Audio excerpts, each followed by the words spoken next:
Hello အားလုံးပဲမင်္ဂလာပါဒီနေ့ကတော့ဒီအခြေခံပေါ့နော်ဒီခက်ကိုစပြီးပြောတော့မှာဖြစ်ပါတယ် Lesson 1ပေါ့နော်အားလုံးပဲသိတဲ့အတိုင်းပဲတယောက်နဲ့တယောက်စပြီး greeting လုပ်တယ်ဆိုလို့ရှိရင်နီးဟောပေါ့နော်နီးဟောဆိုတဲ့အသုံးလုံးနဲ့စပြီးနှုတ်ဆက်တာဖြစ်ပါတယ်ဒီမှာဆိုလို့ရှိရင်ပေါ့နော်တရနဲ့ပတ်သက်ပြီးတော့ပေါ့နော်လေ့ကျင့်မယ်အတန်လေးရှိရယ်အဲ့ဒါကတော့လိုက်ပြီးတော့တူတူယူကြည့်မယ်နော် A ဆိုလို့ရှိရင် O ဆိုလို့ရှိရင် O E ဆိုလို့ရှိရင် I ဆိုလို့ရှိရင် E U ဆိုလို့ရှိရင် U ဒီ U အပေါ်အဆက်နဲ့ဆက်ဆိုလို့ရှိရင် U E အားကြတော့ ရမယ်နော်အဲ့တော့ဒီမှာဆက်ပြီးတော့အတန်ထွက်လေ့ကျင့်ကြည့်မယ်နော် AI က I EI ကကြတော့ A AO ကကြတော့ OU ဆိုရင် O AN ကကြတော့ N EN ကကြတော့သူကနှာခေါင်းတန်နဲ့ထွက်ရမယ် nasal sound ဖြစ်တယ် N เนาะ IN ဆိုလို့ရှိရင် yi နဲ့ n နဲ့ပေါင်းထားပေါ့ yin yin เนาะအဲ့တော့နောက်တစ်ခါကျတော့ ANGကအာကောင်တန်နဲ့ဆိုရမှာเนาะ on เนาะနောက်တစ်ခါနှာခေါင်းတန်နဲ့အာကောင်တန်နဲ့ဆိုမယ် ENG ကိုနောက်တစ်ခါကျတော့ ING ပေါ့နော် I က yi နဲ့ ENG ကိုပေါင်းထားyi yin เนาะနှာခေါင်းတန်လေးနဲ့အာကောင်တန်ပါမယ်နောက်တစ်ခါကျတော့ ONG ကတော့ on ဒီတန်လေးရမယ်နော်အဲ့တော့ဒီမှာက B တွေဆက်ပြီးတော့လေ့ကျင့်ဖို့ပေါ့နော်အဲ့တော့တူတူလိုက်ပြီးအတန်ထွက်ကြည့်ပါမယ်နော်B ဆိုရင်ပေါ် B ကကြတော့ဖော M ကကြတော့မော F ဆိုလို့ရှိရင် for D ဆိုလို့ရှိရင် the ဒီက the အတန်နော် the T ဆိုလို့ရှိရင် the နော် the N ကကြတော့ နော် L ဆိုလို့ရှိရင် L က G ဆိုလို့ရှိရင် G ကကြတော့ နော် ဆိုတဲ့အတန်ထွက်ရမယ် K ဆိုလို့ရှိရင် H ဆိုလို့ရှိရင် အဲ့လိုလေးအတူတူလိုက်ထွက်ကြည့်မယ်နော်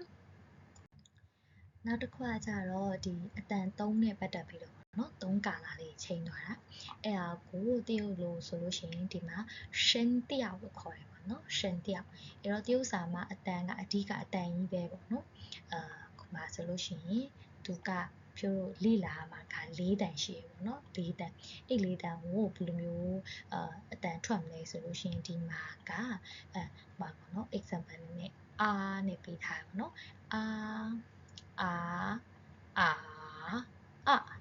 တန်လေးတန်ရှိပြီနော်အဲ့တော့ဆိုလို့ရှိရင်အဲ့ဒါ1တန်ဆိုရင်2တန်ပေါ့နော်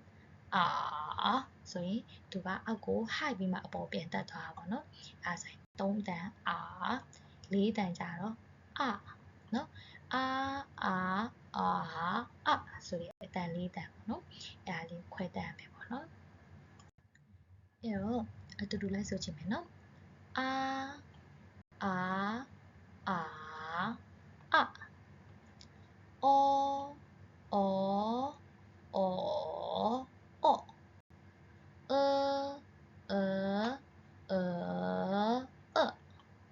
ရမယ်နော်ထပ်ပြီးလိုက်ဆိုကြည့်အောင်နော်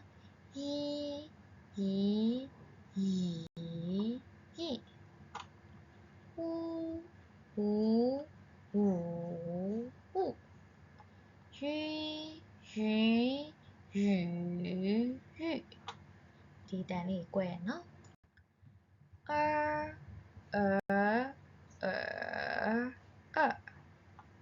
ဒီတန်ကနော် ER တန်နော်ဒါလေးကကြတော့ additional final နဲ့ပေါင်းလို့ရှိရင်အဲ့ဒါကတော့ထွက်လာတဲ့အတန်ပါနော်ဒါတော့ကွက်ကိုလိုက်ပြီးလေ့ကျင့်ရမယ်အဲ့တော့ per က a နဲ့ပေါင်းတယ်ဆိုရင် per a pa per က a နဲ့ပေါင်းရင် per a pa me က a နဲ့ပေါင်းတယ်ဆိုရင် me a ma အဲ့လိုပဲ fa a fa ta a ta cha a tha na a na la a la ကအာကာခအာခါခအာဟာနော်အဲ့တော့ဦးနဲ့ပေါင်းကြည့်မယ်နော်ပေါ်အောပေါ်ဖောအောဖောမောအောမောဖောအောဖောပေါ့နော်အဲ့တော့အီးနဲ့ပေါင်းမယ်အီးနဲ့ပေါင်းမှဆိုရင်စိတ်ထဲမှာကိုယ်ပေါင်းကြည့်မယ်အတန်ထွက်မယ်မတထနာလာကခခဟုတ်ပြီနော်အဲ့တော့ရီးနဲ့တော့ပါမယ်နော်ပီဖီမီတီတီနီလီဟုတ်ပြီဝူးနဲ့ပေါင်းမယ်ပူဖူမူဖူတူထူနူလူကူခူခူရွီးနဲ့ပေါင်းမယ်နော်နွီလူီဟုတ်ပြီနိအဲ့တော့နောက်တစ်ခါကျ AI နဲ့ပါမယ်နော်ပိုင်ထိုင်မိုင်တိုင်ထိုင်နိုင်လိုက်ကိုင်ခိုင်ဟိုင်ဟုတ်ပြီအဲ့တော့ EI နဲ့ပါမယ်နော် EI ဆိုရင်ပေဖေမေဖေတေထေနေလေကေခေဟေဟုတ်ပြီနော်အဲ့တော့ AO နဲ့ပေါင်းကြည့်မယ် AO ဆိုရင်ပေါဖောင်းမောင်းတွားကြတော့ဒီဟာမရှိဘူးပေါ့နော်တောင်းထောင်းနောင်လောင်းကောင်းခေါဟောင်းဟုတ်ပြီအဲ့တော့ OU နဲ့ပါမယ်နော်ပုံဖုံမုံဖုံတုံးထုံးလုံးကုန်းခုံးဟုံးဒီတန်ထွက်ရရမယ်နော်အဲ့တော့ဒီမှာ AN တို့ EN တို့ပေါ့နော်အဲ့အတန်ထွက်နဲ့ထပ်ပြီးတော့ပေါင်းတဲ့ဟာလေ့လာကြည့်ပါမယ်လိုက်ဆိုကြည့်မယ်နော်ပအန်ဆိုရင်ပန်ဖအန်ဆိုရင်ဖန်အဲ့လိုပဲမန်ဖန်တန်ထန်နန်လန်ကန်ခန်ဟန်နော်အဲ့တော့နောက်တစ်ခုကကြာနေဆဆပေါ့နော်နှာခေါင်းတန်နဲ့ဆိုအင်းပေါ့နော်အဲ့ဒါကြာပအန်ဆိုရင်ပန်အဲ့တော့ဖအန်ဖန်မအန်မန်ဖအန်ဖန်အဲ့တော့နအန်နန်ကအန်ကန်ခအန်ခန်ဟအန်ဟန်နော်အဲ့တော့နောက်တစ်ခါကျတော့ IN တန်နော် IN တန်ကကြာ in နော် pin pin မ pin pin min nin ling ရမယ်နော်အဲ့တော့ခွာအာကောင်တန်နဲ့တွားပြီနော် ANG ကအဲ့တော့ p ang pang နော် p ang pang m ang mang နော် fang tang thang nang lang kang khang hang ဟုတ်ရမယ်နော်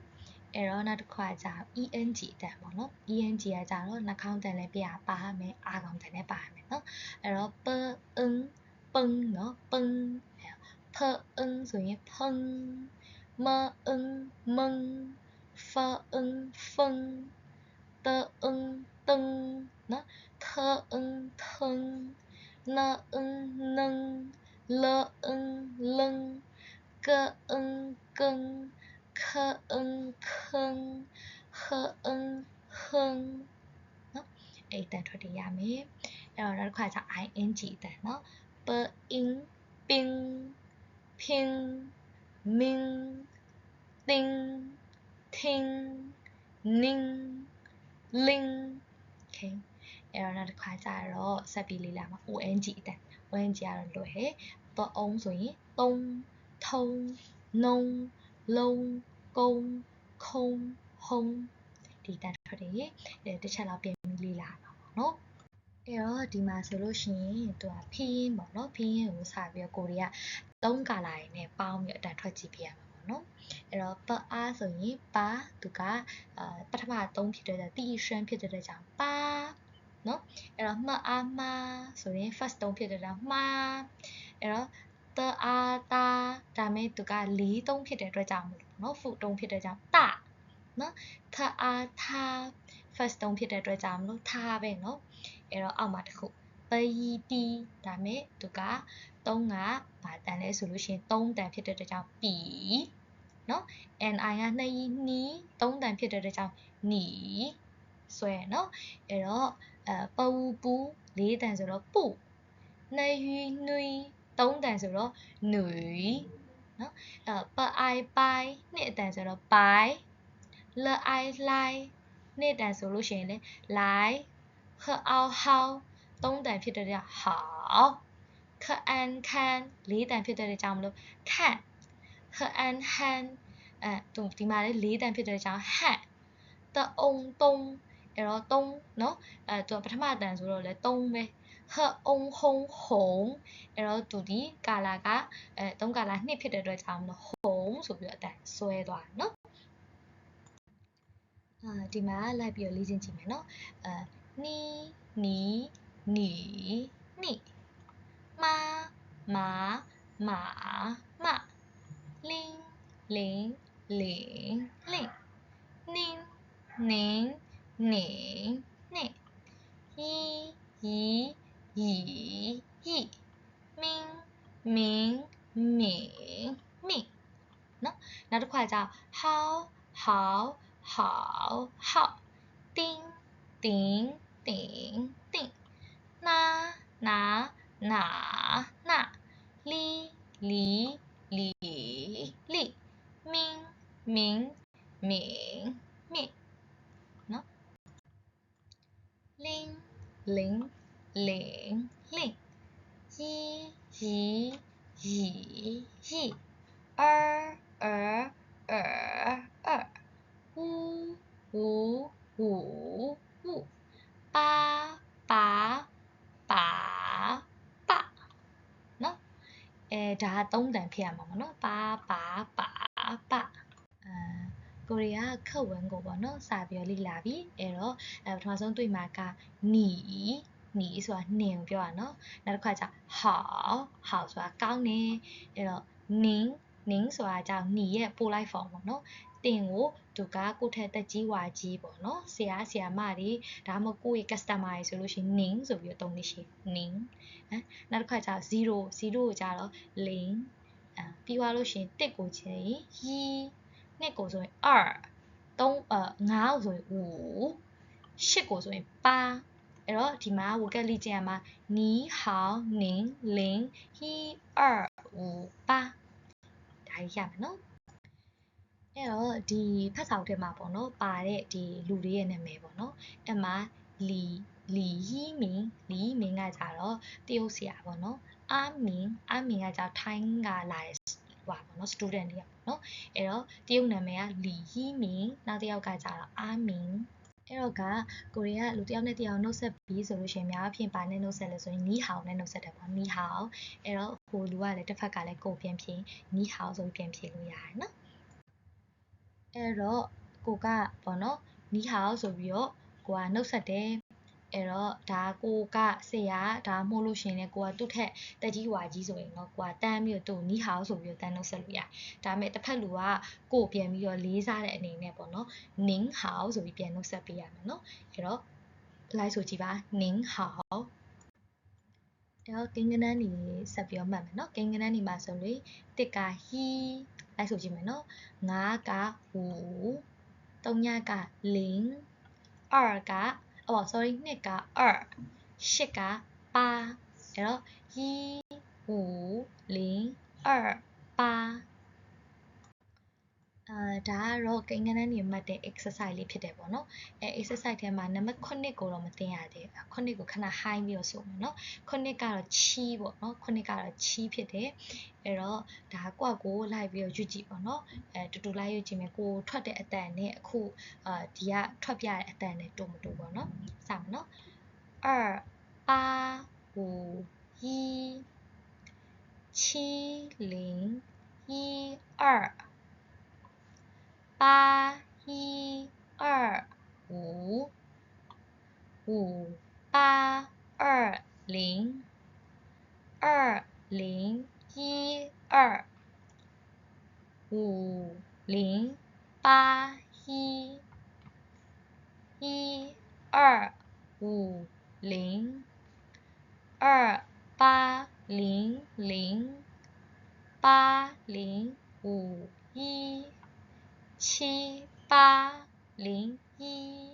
အဲ့တော့တရုတ်မှာရီးကိုတခါဒီ hotel တို့နောက်ပြဖုန်းနံပါတ်တို့သုံးရောက်လို့ထွက်တယ်เนาะ YAO တီရှန်ရောက်เนาะရောက်လို့လည်းဖတ်တယ်အဲ့တော့0831ဆိုရင်780ရောက်လို့လည်းဖတ်နိုင်တယ်เนาะဟုတ်ကဲ့ပါ